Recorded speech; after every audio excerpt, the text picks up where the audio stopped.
Assalamualaikum warahmatullahi wabarakatuh. Kita akan lanjutkan kuliah kita.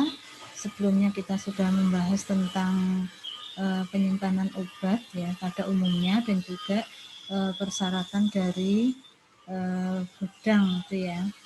Nah, kemudian kita akan lanjutkan ke obat-obatan yang penyimpanannya perlu perhatian tersendiri, yaitu obat-obatan yang masuk di dalam kategori high alert medication ya.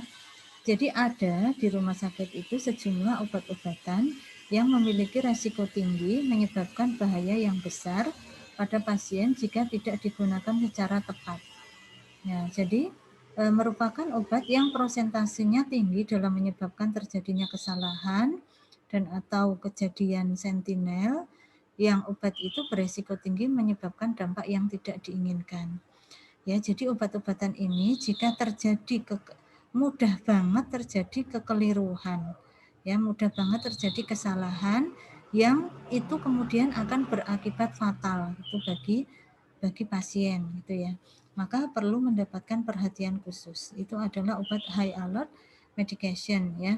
Nah, yang termasuk di dalam high alert medication ini contohnya adalah seperti insulin, heparin, opioid, injeksi KCL, obat kemoterapi, obat jantung, kemudian obat-obatan yang dia itu masuk dalam kategori LASA, ya, look alike, sound alike, ya, jadi obat yang terlihat mirip dan juga kalau diucapkan itu terdengar mirip, gitu ya. Jadi terlihat mirip, kalau diucapkan terdengar mirip, ya. Kalau istilah lain itu namanya adalah norum.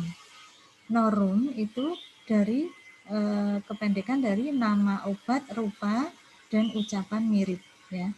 Jadi ini adalah intinya obat-obatan yang mirip-mirip, baik terlihat mirip atau terdengar mirip. Nah, itu seringkali ini menjadi keliru. Kemudian elektrolit konsentrasi tinggi seperti KCl dan Mg sulfat. Ini juga mudah sekali terjadi kesalahan ya. Kesalahan dalam pengenceran. Nah, itu nanti akan berakibat pada pada hal-hal yang tidak diinginkan ya. Kalau insulin, heparin, opioid ini kalau terjadi kesalahan, maka langsung nanti berakibat fatal bagi pasien. Maka ini adalah obat-obatan yang golongan yang high alert atau obat-obatan yang harus diberikan kewaspadaan yang tinggi. Nah, ini yang termasuk high alert tadi saya sebutkan ada heparin injeksi, insulin injeksi. Nah, ini contoh lainnya masih banyak ini ya, ada digoxin ya, lidocain, ketamin, kemudian provolol, obat-obatan anti diabetes, obat-obatan kanker, kemudian morfin, kemudian anti pembekuan darah, anti koagulan. Nah, itu termasuk dalam obat-obatan high alert medication. Nah, karena sering terjadi kesalahan ya obat-obatan high alert ini, maka kemudian ada instruksi-instruksi yang khusus gitu ya, supaya meminimalkan terjadinya kesalahan. Nah, bagaimana instruksi yang khusus dari high alert itu? Yang pertama adalah penulisan resep harus lengkap dan tepat. Ya, jadi tidak boleh disingkat-singkat.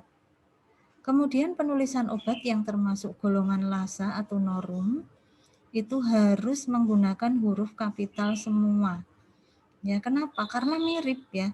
Karena obat itu mirip, namanya mirip sehingga kadang tulisannya itu mirip. Maka harus mencantumkan namanya itu dengan huruf kapital, kemudian jelas dosis dan satuannya. Ya, karena biasanya obat yang masuk LASA itu juga termasuk obat-obatan yang dia obatnya sama cuma dosis beda ya. Misalnya captopril 12,5 dengan captopril 25 mg.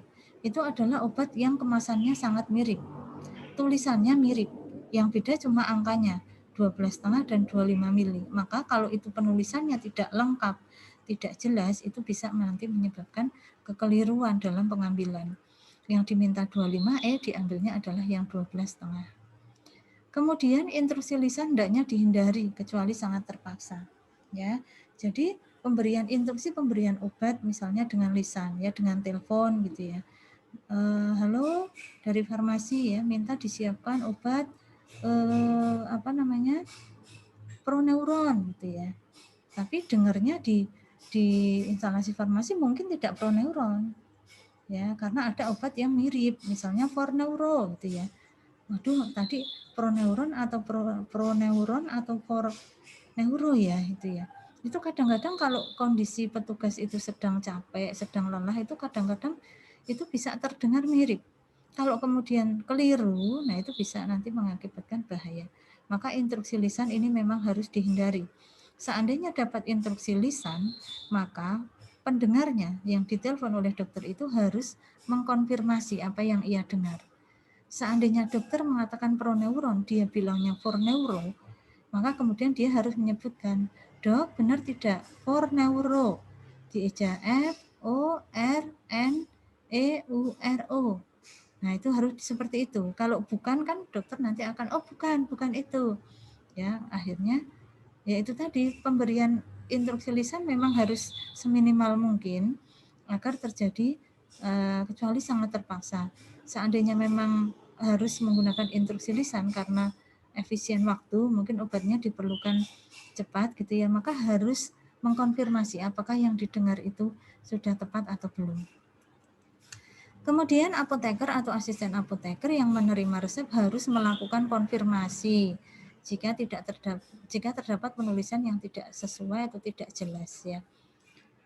Itu tadi ya, maka penulisannya harus dengan huruf kapital supaya mudah dibaca, satuannya harus jelas, dosisnya yang diminta harus jelas gitu ya.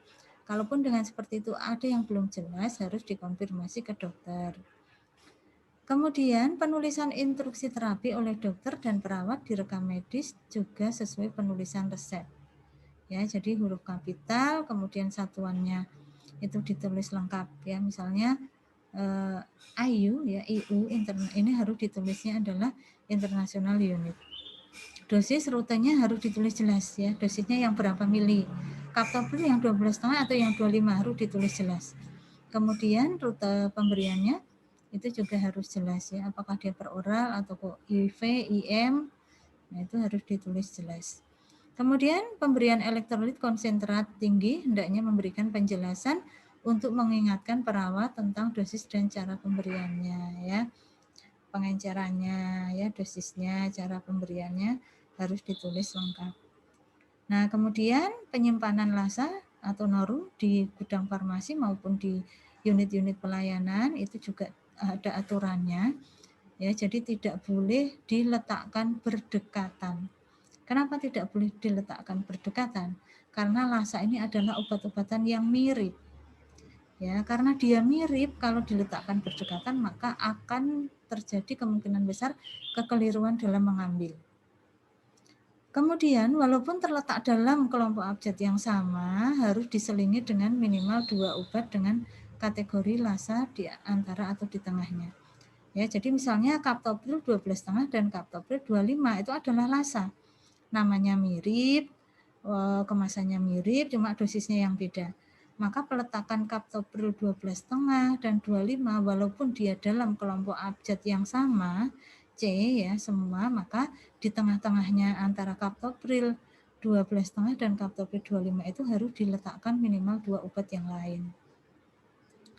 Kemudian harus ada stiker lasa pada tempat penyimpanan. Nah, di situ ditempeli tulisan lasa. Kenapa harus ditempeli? Supaya waspada. Ini lasa gitu ya. Kalau lasa harus cek ulang ya, harus dicek lagi apakah pengambilannya itu dia sudah betul atau enggak. Apabila obat dikemas dalam paket untuk kebutuhan pasien, maka diberi lasa, tanda lasa pada kemasan primer obat ya. Kalau dia sudah paketan untuk pasien, maka ditempelkan itu di kemasannya. Kemudian metode Tolman digunakan untuk membedakan huruf yang tampaknya sama dengan obat yang mirip. Jadi penamaan pada ra itu ya, penamaan pada ra itu bisa menggunakan metode Tolman. Ya, bisa menggunakan metode Tolman. Metode Tolman itu adalah penulisan dengan menonjolkan bagian-bagian yang beda gitu ya. Misalnya metformin, ya, for-nya ini dibesarkan. Metronidazole ya. Nah, ini kan menunjukkan ini metformin. Ini loh mau ditunjukkan ini beda gitu ya. Kemudian epinefrin dan ephedrine. Maka ini yang digedekan ya. Ini menunjukkan perbedaan. Proneuron, forneuro. Nah, ini pro-nya yang digedekan, for-nya yang digedekan. Tuh ya. Chlorpromazine, chlorpropamid. Nah, ini kan yang chlorpro kan sama, mazin dan pamidnya yang beda. Ini yang ditonjolkan. Itu adalah penulisan nama-nama obat dengan metode Tolman itu seperti itu. Kemudian kalau dokter memberikan instruksi secara lisan juga dibiasakan untuk mengeja gitu ya. Forneuro, F O R N E U R O gitu ya. Jadi dieja supaya tidak salah menangkap gitu ya. Nah, ini beberapa contoh dari obat-obatan LASA atau Norum. Ya, ini yang contoh kemasannya mirip ya. Histapan, heptasan itu di samping namanya mirip juga kemasannya dia mirip. BioATP, PH-Brau ini juga mirip. Tomid, Trivatavir ini kemasannya mirip. Ya, Rino, Sitonovet ini kemasannya mirip. Nah, kemudian ada yang ucapannya itu terdengar mirip, ya atau sound alike.